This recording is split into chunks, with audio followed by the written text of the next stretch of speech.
Democracy, government of the people, by the people, for the people. কে বলেছিলেন এই সংজ্ঞাটা? আমেরিকার 16তম প্রেসিডেন্ট আব্রাহাম লিঙ্কন, একজন মুচির ছেলে। সেই গণতন্ত্রের কি আছে? আপনি নিশ্চয় বলতে পারেন আমি কম বেশি শিক্ষিত।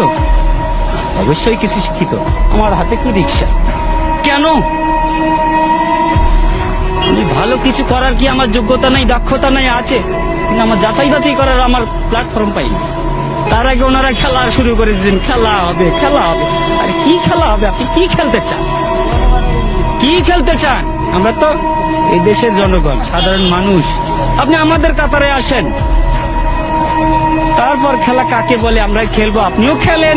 দেশ স্বাধীন হয়েছে, এই স্বাধীনতার দলিলটা কার কাছে আছে? দলিলটা কার কাছে আছে? আমরা ইলিশ খেতে পারি না। আমার আছে 42 বছর বয়সে আমি পাইনি আজ পর্যন্ত নিজের হাতে নিজে রোজগার করা টাকা দিয়ে একটি ছোট হোক বড় হোক একটা ইলিশ মাছ কিনতে। আরে বৈশাখ মাসে আমরা ইলিশ দিয়ে পান্তা কোথা থেকে, লবণ দিয়ে তো খাওয়ার সুযোগ পাই না।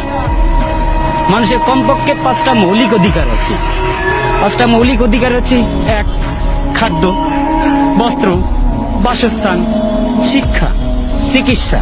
আমরা কোনটা পাচ্ছি বলতে পারবেন কেউ? আপনারা এখানে যারা আছেন, আমরা কোনটাতে স্বয়ং সম্পূর্ণ আছি? শিক্ষা ব্যবস্থাকে কোথায় নিয়ে যাওয়া হয়েছে? শিক্ষা ব্যবস্থাকে এমন একটা জায়গায় নিয়ে যাওয়া হয়েছে, একটা জাতিকে ধ্বংস করতে গেলে হিরোশিমার পারমাণবিক বোমার দরকার হয় না, শিক্ষা ব্যবস্থাটাকে শুধু ধ্বংস করে দিলেই যথেষ্ট।